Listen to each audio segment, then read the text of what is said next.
നമസ്കാരം. ഈ ലുലു ലുലു മാളുണ്ടല്ലോ, ലുലു മാള്.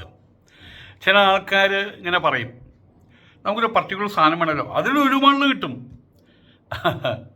എന്തും ലുലു മാളിൽ കിട്ടും. വേറെ ചില ആൾക്കാർ പറയും, അമ്മയും പെങ്ങളെയും അല്ലാത്തെല്ലാം ലുലു മാളിൽ കിട്ടും എന്ന്. അതിൻ്റെ കൂട്ടത്തിൽ ഞാനൊരു കാര്യം ചേർക്കാൻ പോവാം. തറവാടിത്തം വാങ്ങിക്കാൻ കിട്ടുമോ? ലുലു മാളിൽ പോയിട്ട് എനിക്കൊരു 1.5 കിലോ തറവാടിത്തം വേണമെന്ന് ഞാൻ കിട്ടുമോ? കിട്ടില്ല. തറവാടിത്തൊക്കെ ജന്മജമാണ്, ജന്മത്തിലൂടെ ഉണ്ടാകേണ്ടതാണത്. അതില്ലാതെ പോയി കഴിഞ്ഞാൽ ഇങ്ങനെയൊക്കെയും വരും. പലതരം ഇളിഞ്ഞ വേഷങ്ങളും കിട്ടും. ഇവിടുന്ന് MP ആയിട്ട് പോയിട്ട് ഗോസായി ചമഞ്ഞ് പാർലമെൻറ്റിൽ പോയി കാണിച്ച കാര്യങ്ങളൊക്കെ നമ്മൾ കണ്ടതാണല്ലോ.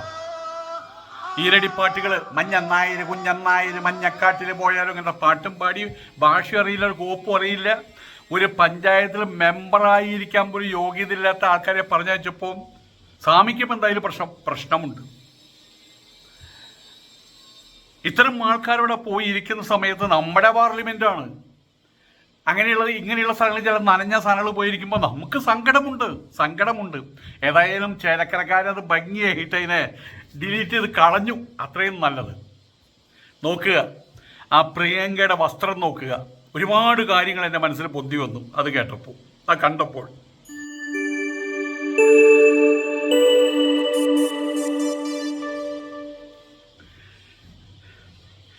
ഒരുപാട് പേരവിടെ നമ്മളുടെ MP മാരായിട്ട് ഒരുപാട് സ്ത്രീകളും പോയിട്ടുണ്ട് അവിടെ.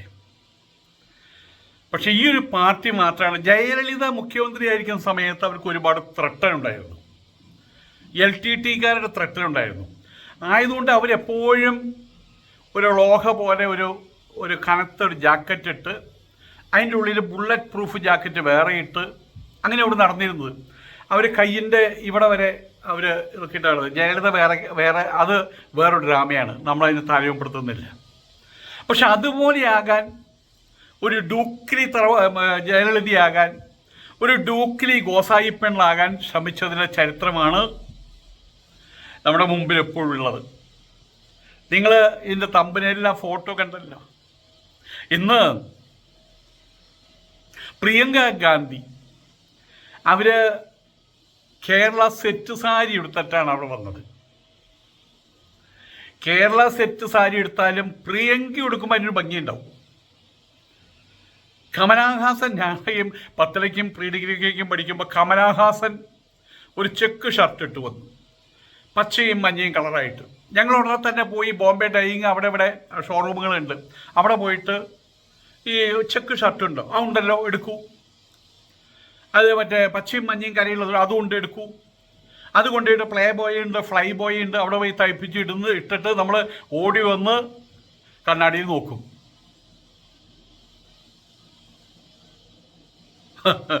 ഷർട്ട് ഇട്ടുകൊണ്ട് കമലഹാസനാവില്ല. കമലഹാസനിടുന്ന ഷർട്ടിന് ഭംഗി കൂടും, അത് അയാൾക്ക് ഭംഗിയുള്ളത് കൊണ്ടാണ്. ആയതുകൊണ്ട് വേഷഭൂഷാദികൾ ധരിച്ചാൽ ആരും ജയലളിതയാവാൻ പോകുന്നില്ല. നമ്മളിവിടെ ഈ സാധാരണ പറയുന്നൊരു കാര്യമുണ്ട്,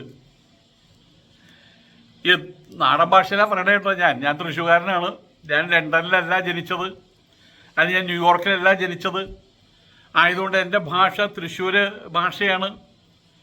10ാം ക്ലാസ് വരെ പഠിക്കുന്ന സമയത്ത് അവിടെ ചുറ്റിക്കറങ്ങി തേക്കുംകാട്ടിലും അവിടുത്തെ മാർക്കറ്റിലും ചുറ്റിക്കറങ്ങിയിട്ടുള്ള ഭാഷ എൻ്റെ.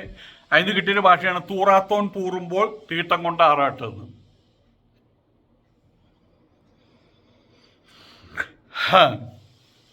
മറ്റേ ചില പാർട്ടികൾ പോലീസ് മണി കിട്ടിക്കഴിഞ്ഞാൽ കക്കൂസിലിരിക്കുമ്പോൾ തൊപ്പി വെച്ചിട്ടായിരിക്കുള്ളത് കേട്ടിട്ടുണ്ട്. അതുപോലൊരു പാർട്ടി ആയിട്ടാണ് നമ്മളുടെ പെങ്ങളുകുട്ടി ആ MP ആയിരിക്കുന്ന ആ 5 വർഷം പെരുമാറിയത്. അവരുടെ ഏതെങ്കിലും ഒരു കാര്യം കണ്ടുമ്പോൾ ഉടനെ തന്നെ ഞാൻ ഡിലീറ്റ് ചെയ്ത് കളയും. ആ മോന്തായം കാണുന്നത് ഇഷ്ടമുണ്ടായിരുന്നില്ല. എന്തെല്ലാം വലിയ വലിയ വലിയ രീതിയിലുള്ള വർത്തമാനങ്ങളാണ് പറഞ്ഞത്. 1.5 ലക്ഷം രൂപ ശമ്പളമുണ്ട്, അതിനുശേഷം ഡെയിലി അലവൻസ് 2000 രൂപയുണ്ട്, അതിനുശേഷം യാത്ര ചെയ്യാനുള്ള പൈസ വേറെ, സാധന സാമഗ്രികൾ വാങ്ങിക്കാനുള്ള പൈസ വേറെ, ഇനി പുറത്ത് വാടകയ്ക്ക് താമസിക്കുന്നതിന് പൈസ വേറെ, വരുന്ന ആൾക്കാരെ സൽക്കരിക്കാൻ വേണ്ടിയിട്ടുള്ള അതിന് അലോട്ട് ചെയ്യുന്ന പൈസ വേറെ. ഇതൊന്നും പോരാന്നാ പറയുന്നത്. ഞാൻ അബുദാബിയിൽ സാക്ഷാൽ ലുലു മുതലാളിയുടെ വീട്ടിൽ ഞാൻ പോയിട്ടുണ്ട്. അദ്ദേഹം നിറഞ്ഞ ഹൃദയത്തോടു കൂടിയിട്ടല്ല, നിറഞ്ഞ കണ്ണോടു കൂടി പറഞ്ഞൊരു കാര്യമുണ്ട്. സ്വാമി, പലരും എന്നോട് ചോദിക്കാൻ മടിക്കുന്നൊരു കാര്യമുണ്ട്. ഇപ്പോൾ പ്രായമൊക്കെ ആയല്ലോ, 65 വയസ്സായില്ലേ, ഇനി മറ്റുള്ളവർക്ക് ഏൽപ്പിച്ച് ഒരു സുഖവാസം ആയിക്കൂടെ എന്ന് ചോദിക്കാൻ പലരും ഇഷ്ടപ്പെടുന്നുണ്ട്. അതിന് ഉത്തരം ഞാൻ വെറുതെ അങ്ങോട്ട് പറയാറുണ്ട്. എനിക്ക് ഈ ജീവിതത്തിൽ കഴിഞ്ഞുകൂടി പോരാൻ, എനിക്കിനി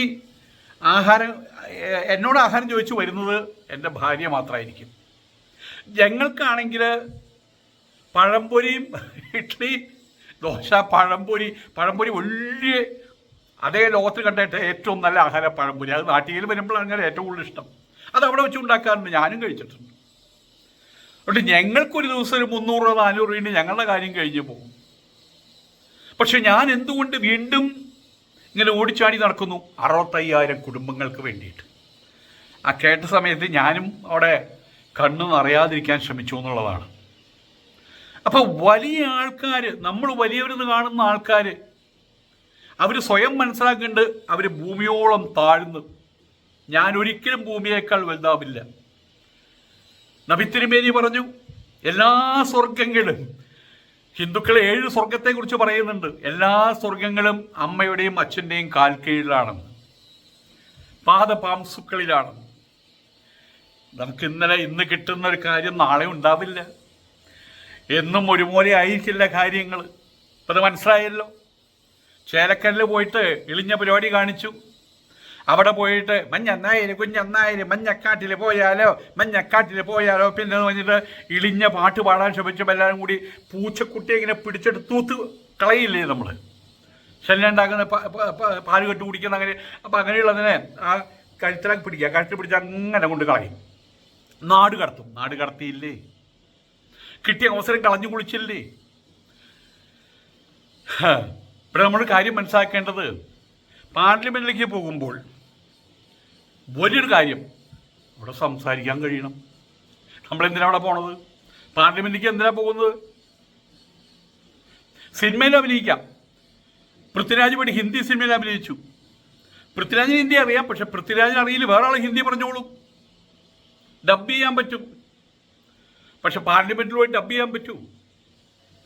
ആയതുകൊണ്ട് തന്നെ സ്മൃതി ഇറാനി ഒരു ദിവസം ഇതിൻ്റെ തലയിൽ കൊണ്ട് കോരി ഒഴിച്ചു അവളുടെ വിസർജ്യം. ഇവിടെ പാട്ട് പാടാൻ നിന്ന സമയത്ത് ഞാനിവിടെ പാർലമെൻറ്റിൻ്റെ വരാന്തക്കൂടെ ഒരുപാട് നടന്നിട്ടുണ്ട്. അന്നൊക്കെ ഓരോരുത്തരടുത്ത് പോകുന്ന സമയത്ത് നമ്മൾ ഇങ്ങോട്ട് നോക്കുമ്പോൾ വെറുതെ ഒരു ദിവസം പാർലമെൻറ്റിൽ മെമ്പറാവാൻ എനിക്ക് അവസരം കിട്ടിക്കഴിഞ്ഞാൽ ഞാൻ ഒളിച്ചോടും, അല്ലേ ഉഗാണ്ടയിലേക്ക് ഒളിച്ചോടും. അതുപോലത്തെ സംഗീതമാണ് ഈ പാർലമെൻറ്റ്. ഒരു സാധാരണക്കാരോട് കയറി ചെല്ലാൻ പറ്റില്ല. ഒരാൾ എന്നോട് പറഞ്ഞത് ഇന്ത്യയിലുള്ള ഏറ്റവും വലിയ ഗുണ്ടകളാണ് അവിടെയുള്ളതാണ് പറഞ്ഞത്. ഒന്നിനും ഭയമില്ലാത്ത സാധനങ്ങൾ അവിടെയുള്ളത്. ശരിയാണത്. ആ സ്ഥലത്തേക്ക് എന്തിനാണ് ഇങ്ങനത്തെ ഒരു സാധനത്തിന് ഇവിടുന്ന് കയറ്റി എക്സ്പോർട്ട് ചെയ്തതെന്ന് അറിയില്ല. വീണ്ടും അതിനെ തന്നെ ചേലക്കലിൽ മത്സരിപ്പിക്കാൻ ശ്രമിച്ചത് എന്തിനാണെന്ന് അറിയില്ല. കനിമൊഴി ഒരു ദിവസം ഇതുപോലെ തന്നെ പാർലമെൻറ്റിൻ്റെ പുറത്ത് വരാന്തയിൽ വെച്ച്, പാർലമെൻറ്റിൻ്റെ വരാന്തയല്ല, പ്രെമിസസിൽ നമുക്ക് പോകാൻ കഴിയുന്ന സ്ഥലങ്ങളിൽ കനിമൊഴിയെ കണ്ടു. അപ്പം ഞാൻ വെറുതെ പറഞ്ഞു വണക്കം മേഡം എന്ന് പറഞ്ഞു കൊടുത്തു. അവനവർ ഇംഗ്ലീഷിൽ,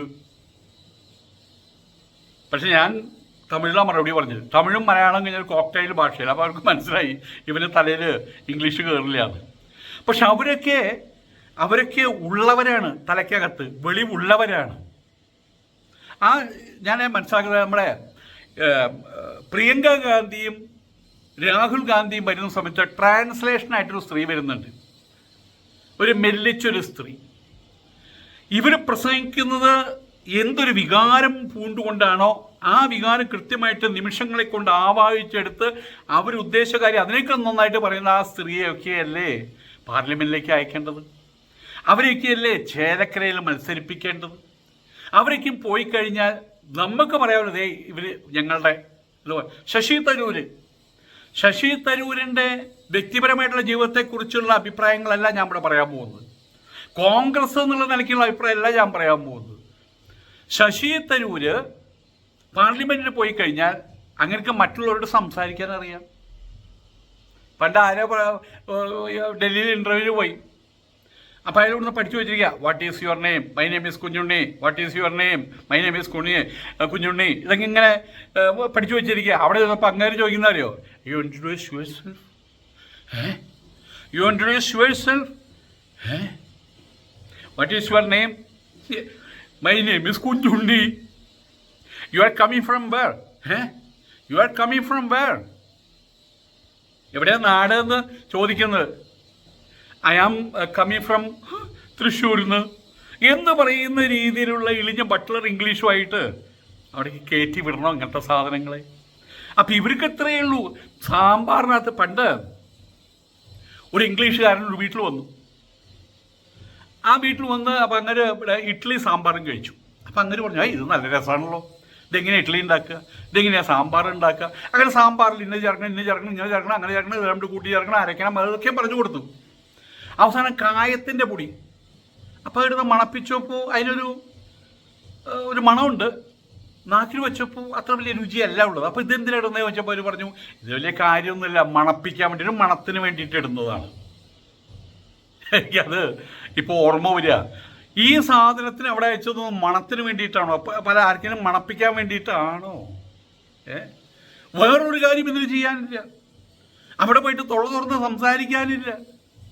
എല്ലാവരും കൈ നോക്കുമ്പോൾ ഞാനും കൈ പൊക്കി എന്ന് പറഞ്ഞിട്ടുള്ള ഇങ്ങനെ നിൽക്കാനുണ്ട്. വേറെ ഒന്നിനും ശേഷിയില്ല. ഏതെങ്കിലും പഞ്ചായത്തിൽ മെമ്പറായിരിക്കാൻ ശേഷിയില്ല. അപ്പോഴേക്കും കോലം കെട്ടലായി മറ്റുള്ള കാര്യങ്ങളെ. ഞാനീ പറയുന്നത് അവിടെ നിർമ്മല സീതാരാമനുണ്ട്, BJP. നിർമ്മല സീതാരാമൻ വരുന്ന സമയത്ത് അതൊരു 1.5 വരവ് തന്നെയാണത്. വഴി മാറിയില്ലെങ്കിൽ എങ്ങനെയാ എന്ന് കരുതി വഴി മാറുന്നതല്ല. അവർ മന്ത്രി അല്ലെങ്കിലും അവർ വരണം കണ്ട വഴി മാറിപ്പോകും. മുമ്പ് പറഞ്ഞ പോലെ ഉണ്ട്, ഇതിനകത്തുണ്ട് ചാണകമോ അല്ലെങ്കിൽ മറ്റേത് വിസർജ്യമോ അല്ല, ബുദ്ധിയുണ്ട്. JNU പഠിച്ചതാ. അവരുടെ രാഷ്ട്രീയ മറ്റുള്ള നിലപാടുകൾ അതല്ല ഞാൻ പറയുന്നത്. ഇതുപോലെ തന്നെ എന്തിനാണ് ഇന്ദിരാഗാന്ധി ഇവിടെ വരെ കോളറുള്ള ഇത്, ഇവിടെ വരെ കയ്യ്, എന്തൊക്കെയാ കാണിച്ചു കൂട്ടിയത്. തൃശ്ശൂർ പൂരത്തിന് കുടമാറ്റത്തിൻ്റെ പോലെയാണ് വസ്ത്രങ്ങൾ മാറിയിരുന്നത്. വലിയ കാറായി, സാമാനങ്ങളായി. മമതാ ബാനർജി, മമതാ ബാനർജിയുടെയും സാരി ഉടുപ്പയും കുളിച്ചു കഴിഞ്ഞാൽ മുടിയിലൊന്നുമില്ല, ആകെ കെട്ടിവെക്കും, സാരി പിടിച്ച് കുത്തും. അത് ചിലപ്പോൾ വല്ല പ്രോഗ്രാം മുമ്പ് ചിലപ്പോൾ അഴിഞ്ഞു പോകാതിരിക്കാൻ വേണ്ടിയിട്ട് അയ്യോ ഒരു നിമിഷം കെട്ടിവെ എന്ന് പറയുന്നൊരവസ്ഥ. അതിലൊന്നുമല്ല അവർ കാര്യങ്ങൾ കണ്ടത്. ഏതായാലും ഞാൻ എന്തുകൊണ്ട് ഇത് പറയുന്നു എന്ന് ചോദിച്ചു കഴിഞ്ഞാൽ, നമ്മളിവിടെ അവിടെ പോകുന്നത് കോൺഗ്രസ് ആകട്ടെ, കമ്മ്യൂണിസ്റ്റുകാരിയാകട്ടെ, BJP ആകട്ടെ, സുരേഷ് ഗോപിയുടെ പ്രവർത്തനങ്ങൾ എനിക്കിഷ്ടമല്ല എന്നുള്ള കാര്യം പറയാം. പക്ഷെ നമ്മൾ വിദേശത്ത് പോകുന്ന സമയത്ത് സുരേഷ് ഗോപിയുടെ ചിത്രം കാണിച്ചാൽ പറയാം, ഹീസ് ഞങ്ങളുടെ MP. 6 അടി ഉയരം, 6 അടി 2 ഇഞ്ച് ഉയരം. ആഹാ, അതെയോ ഇതോ നിങ്ങളുടെ MP എന്ന് അവരെ കൊണ്ട് പറയിപ്പിക്കുന്ന രീതിയിൽ ഞാൻ പെരുമാറും. ഇവിടെ വിമർശിക്കും പക്ഷേ. അപ്പം നമ്മളുടെ പാർലമെൻറ്റിൽ പോയിട്ട് അവിടെ കാര്യങ്ങൾ പറയാനും, അത് പാർലമെൻറ്റ് കമ്മിറ്റികൾ വെച്ചിട്ട് വിദേശത്ത് പോകുമ്പോൾ അവിടെ കാര്യങ്ങൾ പറയാനും, അവരെ കൊണ്ട് ഇങ്ങനത്തെ സാധനങ്ങളാണോ ഈ പാർലമെൻറ്റിനകത്ത് കയറിയിരിക്കുന്നത് എന്ന് പറയിപ്പിക്കാത്ത രീതിയിലുള്ള ആൾക്കാരെ കാണുമ്പോൾ നമ്മൾ പിന്നെ അവരുടെ ജാതകവും രാഷ്ട്രീയ ജാതകവും പരിശോധിക്കാറില്ല. അവരങ്ങനെ ഇഷ്ടപ്പെടും. ഇന്ദിരാഗാന്ധിക്കുള്ള കാലഘട്ടത്തിൽ ഇന്ദിരാഗാന്ധിയോട് എനിക്കുള്ളൊരു സ്നേഹം, വിദേശ രാഷ്ട്രങ്ങളിൽ അവർ പോകുമ്പോൾ ഫിഡൽ കാസ്ട്രോ എന്ന് പറയുന്ന ഹിമാലയം പോലുള്ള മനുഷ്യൻ പോലും ഇവരുടെ മുമ്പിൽ വരുമ്പോൾ അദ്ദേഹം ചുരുങ്ങിപ്പോന്ന് ഞാൻ പലപ്പോഴും കണ്ടിട്ടുള്ളതാണ്. അദ്ദേഹം കണ്ട് ചുരുങ്ങിപ്പോന്ന് ഞാൻ കണ്ടിട്ടില്ല. ഇവിടെ വന്നിട്ടുള്ളതാണ് അദ്ദേഹം. ചേരിചേരാ നയത്തിന് എന്തോ കാര്യം വന്ന് ദിസ് ഈസ് മൈ സിസ്റ്റർ എന്ന് പറഞ്ഞ് കെട്ടിപ്പിടിച്ചുകയും കണ്ടതാണ്. യാസർ അറാഫത്ത് പോലും ഇന്ദിരാഗാന്ധിയുടെ മുമ്പിൽ കൊച്ചുകുട്ടിയെ പോലെയാണ്. അപ്പോൾ പറഞ്ഞു വരുന്നത് എന്താണെന്ന് വെച്ച് കഴിഞ്ഞാൽ അങ്ങനെയുള്ളൊരു പേഴ്സണാലിറ്റി, ആ പേഴ്സണാലിറ്റി ഒരിക്കലും പാർലമെന്റിൽ പോകുമ്പോൾ പേഴ്സണാലിറ്റി അവിടെ രാജേഷ് ഖന്നയുടെയോ അമിതാഭ് ബച്ചൻ്റെ പേഴ്സണാലിറ്റി അല്ല വേണ്ടത്. അവിടെ വേണ്ട ആന്തരികമായിട്ടുള്ള ബുദ്ധിയുടെ തീവ്രത, നിശ്ചിതമായിട്ടുള്ള ബുദ്ധി, കാര്യങ്ങൾ മനസ്സിലാക്കാനും മനസ്സിലാക്കിപ്പിക്കാനുമുള്ള ശേഷി, ഇതൊക്കെയാണ് വേണ്ടത്. അതിൻ്റെ വേഷം കെട്ടും ഇളിഞ്ഞ പാട്ടും അതല്ല അവിടെ വേണ്ടത്. ഏതായാലും മല്ലൂസ് അത് ഉത്തരേന്ത്യക്കാർക്ക് ഇഷ്ടമല്ല. മൊത്തത്തിൽ മജ്ലൂസ് എന്ന് പറഞ്ഞാൽ അവരങ്ങൾ എന്നാണ് അർത്ഥം. അവരങ്ങൾ എന്ന് പറഞ്ഞാൽ തേർഡ് റേറ്റ് സാധനങ്ങൾ, അങ്ങനെ ആക്കിയിട്ടുണ്ട്. ആയതുകൊണ്ട് തന്നെ ഉത്തരേന്ത്യയിൽ പോകുന്ന ഡൽഹിയിൽ ബോംബെയിലുള്ള കുട്ടികളൊക്കെ പെൺകുട്ടികളാണെങ്കിൽ അവർ വിവാഹത്തിന് ഇഷ്ടപ്പെടുന്ന പഞ്ചാബികളെയാ, അല്ലെങ്കിൽ മറാഠികളെയാ, അല്ലെങ്കിൽ ഗുജറാത്തികളെയാ, അല്ലെങ്കിൽ യു പിയിലുള്ള ആൾക്കാരെയാ. മല്ലു ചെക്കന്മാരെ അവർക്ക് വേണ്ട. ആൺകുട്ടികൾ ഉത്തരേന്ത്യൻ പെൺകുട്ടികളുടെ കല്യാണം കഴിക്കുന്നത്. കാരണം സമൂഹത്തിനകത്ത് ഈ കടന്നു ചെല്ലാൻ കഴിയാത്ത സാധനങ്ങളാണ് ഇവിടെ. ഒരു MP ഇങ്ങനെയാവും ബാക്കിയുള്ള കാര്യം പറയേണ്ട ആവശ്യമില്ലല്ലോ. ഇങ്ങനത്തെ ആൾക്കാരൊക്കെ പോകുമ്പോൾ നമ്മൾ ചോദിക്കുക, അവൾക്ക് ഇഷ്ടമുള്ള ഡ്രസ്സ് ധരിക്കണം, അതിന് സ്വാമിക്കെന്താ? എനിക്കൊന്നുമില്ല. പക്ഷെ അവിടെ പോയിരിക്കരുത് എന്ന് മാത്രം. MP ആയിട്ട് പോയിരിക്കുന്ന സമയത്ത് ABCD എത്ര അക്ഷര? 32 47 എനിക്കറിയില്ല കേട്ടോ. ഞാൻ 10ാം ക്ലാസ് ജയിച്ചിട്ടില്ലല്ലോ, എനിക്കറിയില്ല. ABCDEFG ഇളമന PQ എന്ത് അതെങ്കിലും അറിഞ്ഞിരിക്കണ്ടേ? എനിക്കറിയില്ല. അതുകൊണ്ട് ഞാൻ MP ആയിട്ട് വിളിച്ചാൽ പോവില്ല. അപ്പം അതുപോലെ തന്നെ ഏറ്റവും കുറഞ്ഞത് മൈ നെയിം ഈസ് എന്നൊരു സ്വന്തം പേര് പറയാനെങ്കിലും പഠിക്കാത്ത ഇത്തരം സാധനങ്ങളെ മുമ്പ് പറഞ്ഞ പോലെ സാമ്പാറിൽ കായ ഇടുന്ന പോലെ മണപ്പിക്കാൻ വേണ്ടിയിട്ട് എന്തായാലും ചേലക്കരക്കാര് ആ ചീട്ട് കീറി. കഴിഞ്ഞ ഇലക്ഷനിൽ 2 കാര്യത്തോടെ എനിക്ക് താല്പര്യം ഉണ്ടായിരുന്നത്. പ്രിയങ്കയുടെ കാര്യത്തിൽ എനിക്ക് ഒരു താല്പര്യം ഉണ്ടായിരുന്നില്ല. കാരണം എന്താ? എന്തിനാണ് നമ്മൾ താല്പര്യപ്പെടുന്നത്? അവിടെ ജയിക്കുന്ന കാര്യം ഉറപ്പാണ്. വയനാട്ടുകാർക്ക് തന്നെ പ്രിയങ്ക ജയിക്കുമല്ലോ എന്ന് പറയാറില്ല അവർ. പ്രിയങ്കയ്ക്ക് 5 ലക്ഷം വോട്ട് കിട്ടുമല്ലോ എന്നാ പറയാറുള്ളൂ. കാരണം അവിടെ മത്സരിക്കാൻ നിന്ന് അവിടെ CPI-കാരനൊരാളിലേക്ക് പേരറിയില്ല, ഒരു മുക്കേരിയോ എന്തോ. അപ്പോൾ ഒരാൾ ചോദിച്ചു അവിടെ മത്സരിക്കാൻ CPI-യുടെ ഒരാൾ നിൽക്കണ്ട. അത് മത്സരം തില്ലങ്കേരിയാണെന്ന്. അവസാനം ഒരു ഉണ്ട്, സ്വന്തം ആൾക്കാരെ പേര് പോലും അറിയില്ല. മറ്റേ പെൺകുട്ടിയല്ലേ എന്ന് ചോദിക്കണം, അതിൻ്റെയും പേരറിയില്ല. അപ്പോൾ പിന്നെ അവിടെ പ്രിയങ്ക ജയിക്കും. പിന്നെയുള്ളത് പാലക്കാടും ചേലക്കരയാണ്. ആ കാര്യത്തിൽ എനിക്ക് വലിയൊരു തീരുമാനം. പാലക്കാട് 2 ചെറുപ്പക്കാരാണ്. ഒന്ന് രാഹുലാണ്, ഒന്ന് സരീനാണ്. 2 പേരും വിദ്യാസമ്പന്നരാണ്, കാര്യങ്ങൾ നടത്താൻ ശേഷിയുള്ളവരാണ്. കയ്യും കാലും പൊക്കിയാൽ പൊങ്ങും, അങ്ങനെയുള്ള ആൾക്കാരാണ്. അവർക്ക് പൊക്കിയാൽ പൊങ്ങുന്ന ടൈപ്പ് ആൾക്കാർ. അപ്പോൾ അതിൽ സരീൻ ജയിച്ചോട്ടെ രാഹുൽ ജയിച്ചോട്ടെ അത് എൻ്റെ വിഷയമല്ല. പക്ഷെ അവിടെ വേറൊരുത്തരുണ്ടൊരു മക്കുണൻ, മണകുണാഞ്ചൻ, കഷണകുമാർ, അവൻ തോൽക്കണമെന്ന് ആഗ്രഹമുണ്ടായിരുന്നു. അവൻ ഇടിഞ്ഞു പൊളിഞ്ഞ് വീഴുകയാണ് ചെയ്തത്. അപ്പം ഈ ഇലക്ഷനിൽ എൻ്റെ ആഗ്രഹങ്ങൾ മുഴുവൻ അതുപോലെ ചേലക്കരയിൽ ഈ പാർട്ടി ഇതോടുകൂടി അതിനെ കുഴിച്ചുമൂടണം, രാഷ്ട്രീയപരമായിട്ടുള്ള കുഴിച്ചുമൂടൽ നടത്തണം. ചേലക്കരക്കാരെ നിങ്ങളത് ചെയ്യണം. നിങ്ങളാണ് നിങ്ങളുടെ വിധി നിശ്ചയിക്കേണ്ടത്. നിങ്ങളുടെ വിധി ഇങ്ങനത്തെ ഒരു സാധനത്തെ പിടിച്ച് കയറ്റിയിട്ട് മാറ്റിക്കരുത് കേട്ടോ എന്ന് ഞാൻ 2-3 വീഡിയോയോട് ആവശ്യപ്പെട്ട് എന്തോ ഭാഗ്യം അതുപോലെ തന്നെ സംഭവിച്ചു. ഇനിയും എനിക്ക് കോൺഗ്രസ്സുകാരോടും കോൺഗ്രസ്സുകാരാണെങ്കിലും BJP-ക്കാരാണെങ്കിലും ആരാണെങ്കിലും പറയാൻ ഇത്ര മാത്രമേ ഉള്ളൂ. അതത് സംസ്ഥാനങ്ങളിലാണെങ്കിലും ഒക്കെ ഭാഷ അറിയാമല്ലോ. നിങ്ങൾ അവിടേക്ക് പാർലമെൻറ്റിലേക്ക് വിടുമ്പോൾ ഞാൻ ഇപ്പോൾ ഓർമ്മിക്കുന്നൊരു കാര്യമുണ്ട്. ജയലളിത പാർലമെൻറ്റിൽ പോയി. അവർ പോസ്റ്റ്ഗ്രാജുവേറ്റാണ്. അത് ഇംഗ്ലീഷാണ് വിഷയം, കനിമൊഴി, കോൺവെൻറ്റ് വിദ്യാഭ്യാസമാണ്. ജയലളിത അവിടെ പോയിട്ട് അവരൊരു പ്രസംഗം കാഴ്ചവെച്ചു. പ്രസംഗം കഴിഞ്ഞപ്പോൾ അവിടെയുള്ളൊരു കോപ്പൻ ഉത്തരേന്ത്യക്കാരൻ പറഞ്ഞു, ജയലളിതയോട് ചോദിക്കണം, ജയലളിത നിങ്ങൾ ദക്ഷിണേന്ത്യക്കാർ ഇത്രയും നല്ല ഇംഗ്ലീഷ് സംസാരിക്കുമെന്ന് ഞാൻ വിചാരിച്ചില്ല. അത്ഭുതമായിരുന്നു. ഉടനെ തന്നെ അദ്ദേഹം അവർ മറുപടി പറഞ്ഞു, ഞാൻ സംസാരിക്കുന്ന ഇംഗ്ലീഷ് ഉത്തരേന്ത്യക്കാർക്ക് മനസ്സിലാക്കാൻ കഴിയുമെന്ന് ഞാനും ധരിച്ചിരുന്നില്ല. പിന്നെ ആൾ മിണ്ടിയില്ല. അതുപോലുള്ള മൂർച്ചയുള്ള